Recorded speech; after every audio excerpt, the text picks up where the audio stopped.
Bom, nada melhor do que começar o vídeo dos casamentos falando da paixão pelas pessoas, pelos estudos e, no caso, pelo direito. Então vamos passar então a falar do tema casamento.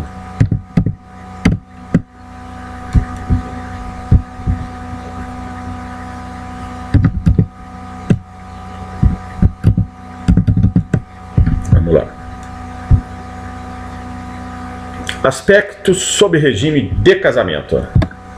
Vamos começar falando do pacto pré-nupcial, que é uma convenção que os nubentes estabelecem, criando um regime próprio, seja calçado no mix dos regimes existentes, ou seja, de acordo com suas vontades. A única restrição é não dispor contra a lei e ser registrado em escritura pública.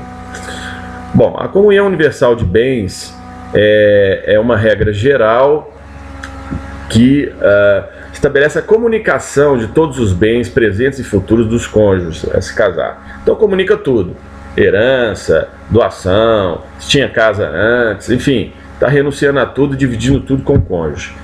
Porém tem algumas exceções que é bom lembrar. Não se comunica o bem gravado com a cláusula de incomunicabilidade, ou seja, o pai deu para a filha um imóvel, mas lá na contrato de doação já mencionou que esse bem não vai ser comunicado com o cônjuge. Então tem que estar expresso, porque senão comunica. Se doar e não falar nada, se a filha dele estiver casada no regime de comunhão universal, então vai comunicar. Da mesma forma, os bens gravados de fideicomício e substituição testamentária são exceções. Soldos também não se comunica. O que são soldos? Refere-se ao valor pago pelo Estado aos servidores reformados das Forças Armadas, bem como os montepios, é uma espécie de pensão para prover o sustento de um beneficiário. Uma pensão por morte recebida, por exemplo, por uma viúva de um segurado é um montepio. Pensões também, de uma forma genérica, não se comunicam, mesmo no sistema de comunhão universal de bens. Da mesma forma, bens de uso pessoal, é óbvio, né? E bens e livres de profissão dos cônjuges, é claro. Então você imagina, o camarada separou, vai ter que deixar metade dos equipamentos de trabalho dele para outro cônjuge. Não faz sentido, não é verdade? Vamos falar da comunhão parcial de bens. Bens que se comunicam. Salientando que é o sistema mais consagrado, né? Em regra, até quem não declara está se casando no regime de separação parcial de bens. Então, os frutos dos bens particulares se comunicam. Por exemplo, o aluguel de uma casa que o pai doou para o filho, para a filha, a propriedade do imóvel não se comunica, mas os frutos, que no caso são os frutos cíveis, se comunicam. Um bem adquirido por fato eventual, por apenas um dos cônjuges, inclusive, ou o que está falando é que é sem concurso, ou sem concurso. Isso significa que, por exemplo, o caso emblemático aí, o caso da pessoa que ganhou na loteria, acha que ganhou sozinho, e não é assim. O cônjuge tem direito, porque é considerado um fato eventual. Também se comunicam na separação parcial de bens, os bens a título oneroso adquiridos na constância do casamento por apenas um dos cônjuges. Então tudo que adquiriu onerosamente se divide. E o que não se comunica na separação parcial de bens? Os bens particulares dos cônjuges já adquiridos antes do casamento, os bens e instrumentos de profissão são incomunicáveis, que já foi dito, não fazem o menor sentido. Bens de herança também não se comunicam na separação parcial de bens. Doações não se comunicam, tá certo? Então o pai pode doar para o filho, para a filha, não vai ter comunicação com o patrimônio do cônjuge. Também as doações recebidas dos seus parentes durante o casamento não se comunicam, se tratando de bens particulares daquele cônjuge que recebeu. E os bens subrogados, ou seja, se o cônjuge que recebeu herança ou doação vender aquele bem para comprar outro, então ele está subrogando o valor em outro bem. Está defendido da mesma forma pelo legislador essa não comunicabilidade. Vamos falar umas pegadinhas de concurso. Teve um concurso de magistratura que falou que apenas um cônjuge adquirindo a título oneroso, o bem se comunica. Não, o bem se comunica sendo adquirido por um cônjuge ou pelos dois. Então essa palavra apenas aqui está errada. Olha a sutileza, isso foi um concurso de magistratura. Então muita atenção nesses detalhes. Então também fala que não se comunicam, foi outra questão de concurso recente, somente se comunicam no regime de casamento de separação parcial de bens, os bens adquiridos a título oneroso na constância do casamento. Não são somente os bens adquiridos a título oneroso, são os bens eventuais, as outras hipóteses já vistas aí anteriormente. Então, cuidado também com a palavra somente. Vamos passar agora para a separação convencional de bens. Está aí o centro de convenção, para ajudar a lembrar. Como o próprio nome diz, a convenção é um pacto pré-nupcial registrado em escritura pública. As partes estabelecem que não desejam a comunicação de nenhum bem nesse tipo de pacto, né? Pode ter pacto pré-nupcial de outras naturezas, e cada cônjuge terá um patrimônio próprio. É muito adotado atualmente, os casamentos, alguns têm durado muito pouco, né? E mantém a independência patrimonial. Mas tem uma pegadinha da lei. Caso um dos cônjuges faleça, o cônjuge sobrevivente, se casado no regime de separação convencional de bens, terá o direito de herdar o patrimônio falecido. Ou seja, ele não tem nada a se separar e o cônjuge não morrer. Mas se morrer, ele vai inclusive disputar com o filho do cônjuge os direitos hereditários. Vamos falar agora da participação final nos aquestros. Um regime híbrido e que vamos separar aqui os efeitos durante o casamento da participação nos aquestos e ao fim do casamento. Durante o casamento prevalece a regra da separação convencional, ou seja, cada cônjuge na participação dos aquestos administrará seu próprio patrimônio. Não há comunicação dos bens adquiridos onerosamente pelo cônjuge. Durante o casamento não há comunicação nenhuma. Porém, ao fim do casamento, por morte ou divórcio, nas duas opções, deve haver uma apuração de haveres para verificar que cada um recebeu, quanto ganhou durante o casamento, e estabelecer uma participação societária. Cada cônjuge terá o direito de metade que o outro ganhou a título oneroso durante a constância do casamento. Isso aí já em direitos, como dito aqui, hereditários. Agora vamos passar para o regime, finalizando aqui a participação dos aquestos. É um regime difícil contra concretização, é muito pouco usado, tem controles complexos, tem que fazer balancetes, ver quem que comprovar, quem comprou o quê. Então na prática isso aqui não funciona, é só para saber mesmo que tem. Bom, e tem a separação obrigatória de bens que vem do texto legal, quer dizer, não independe da vontade das pessoas.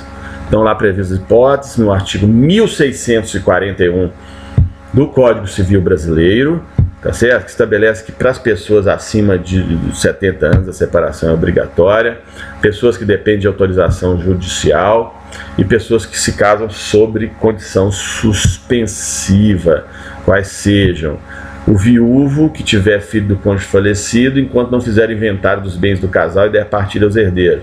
Então um dos cônjuges morreu, tem que ir lá até o formal de partilha, separar tudo bonitinho, saber o que é de quem para depois contrair um casamento no modo normal. Então a separação tem que ser obrigatória, o regime do casamento.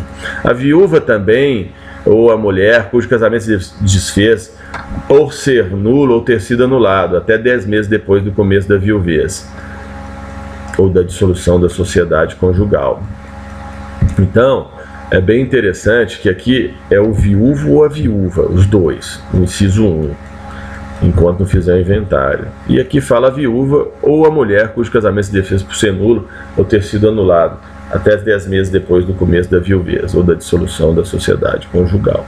É claro que hoje, por analogia, essa questão da proteção só da mulher já está ultrapassada, né? Então vale para o viúvo também. O divorciado, enquanto não houver sido homologada ou decidida a partilha dos bens do casal. Então, da mesma forma que o viúvo ou viúva, o divorciado tem também que estar com a partilha toda já homologada, sem questionamento, sem controvérsias. Da mesma forma, o tutor ou curador e seus descendentes, ascendentes, irmãos, cunhados ou sobrinhos com a pessoa tutelada ou curatelada, enquanto não cessar a tutela ou curatela e não estiverem saudadas as respectivas contas, significa dizer recebidas, aceitas, então não pode misturar as coisas. As causas suspensivas da celebração do casamento, faladas aí no inciso anterior, podem ser arguidas pelos parentes em linha reta de um dos nubentes, sejam consanguíneos ou afins, e pelos colaterais de segundo grau, sejam também consanguíneos ou afins. Então, os parentes podem pedir. Voltando aqui para fixar. As causas suspensivas da celebração do casamento podem ser arguidas tanto pelos parentes em linha reta, sejam consanguíneos ou afins, e pelos colaterais até o segundo grau. Os afins também até o segundo grau. Quem são os afins? Cunhado, sogro ou sogra, e cônjuge não é parente, é cônjuge. Então, muita atenção no concurso que falar que cônjuge é parente, não é não. Tem uma súmula do STF que é bastante controversa, que estabelece que, inclusive, no regime de separação obrigatória, haveria a comunicação dos bens adquiridos durante a constância do casamento. Então tem que gravar isso. Se mencionar numa pergunta, por exemplo, de acordo com o entendimento de tribunais superiores, enfim, ficar atento ao entendimento simulado do Supremo, uma coisa desse tipo. Então está lá na súmula 377 do Supremo, que no regime de separação obrigatória haveria a comunicação dos bens adquiridos, mesmo durante a permanência do casamento em separação obrigatória, hein? Exceção. Essa súmula é polêmica. O regime do casamento pode ser alterado por provimento judicial, tem que ir lá no juiz, cônjuge pedir, justificar, fundamentar, e o juiz, se concordar, vai conceder. Vamos falar um pouquinho de diferença entre meação e sucessão. Isso é um tema bem controverso também. Vamos lá. É a participação na meação que cabe a um dos cônjuges quando fim do casamento, seja por divórcio ou morte. Então, a primeira coisa que acontece na partilha do patrimônio do casal é o haver do direito do cônjuge à meação. Vamos lá. Na comunhão parcial de bens, a meação é feita através de cada um dos cônjuges que leva seus bens particulares e faz uma meação dos bens adquiridos onerosamente na constância do casamento. Ou seja, aqui não tem sucessão, é só meação porque ninguém morreu. Não há de se falar em sucessão. Então cada um leva o seu bem. Na comunhão parcial de bens. Já na comunhão universal, a meação cada um pega metade. Não há de se falar em sucessão também que estão vivos. Na separação convencional de bens, não haverá meação, porque já foi estabelecido o que cada um vai trazer para si o que trouxe para o casamento. Então não há meação, porque já está convencionado o critério. Não confundir com sucessão. Já a sucessão nós estamos falando de direito de herança, não é o direito de meação, que só é pertinente ao cônjuge. Então, quando o cônjuge falecer, no regime de separação parcial de bens, não confundir esse direito de meação e sucessão. Porque no regime de separação parcial, o cônjuge, ele tanto meia quanto herda, concorrendo com os filhos do cônjuge. Já na comunhão universal de bens, o que acontece? Terá meação, levará metade de todo o patrimônio, porém não herdará, não tem direito de herança, porque já levou metade de tudo. Então não vai ter direito hereditário do cônjuge no regime de comunhão universal, em razão de já ter levado metade de tudo. Na separação convencional, em relação à herança, como não houve meação, cada um pegou o que é seu, a lei entendeu que seria adequado que um cônjuge herdasse do outro. Então, no caso de morte, de direitos hereditários, então, no regime de separação convencional, existe o direito de herança do cônjuge, enfim, haverá, portanto, direito de sucessão de forma genérica. No inventário, primeiro estabelece meação ao cônjuge, então, primeira coisa, o quinhão do cônjuge é separado e não tem tributação, isso é uma questão peculiar da lei, né? Então, na meação, não tem tributação. A sucessão, é claro, todo mundo sabe, quando você faz o formal de partido, você vai pagar o imposto estadual e tudo mais. Então, finalizando aqui, considerações adicionais, é admissível alteração do regime de bens mediante autorização judicial em pedido motivado de ambos os cônjuges, ressalvados direitos terceiros. Isso já foi falado, tem que pedir para o juiz. Não havendo convenção ou sendo ela nula e ineficaz, vigorará. Quanto aos bens, o regime de bens, a comunhão parcial. Então tá aí, foi finalizado o vídeo dos casamentos, regimes de casamentos. Bons estudos a todos.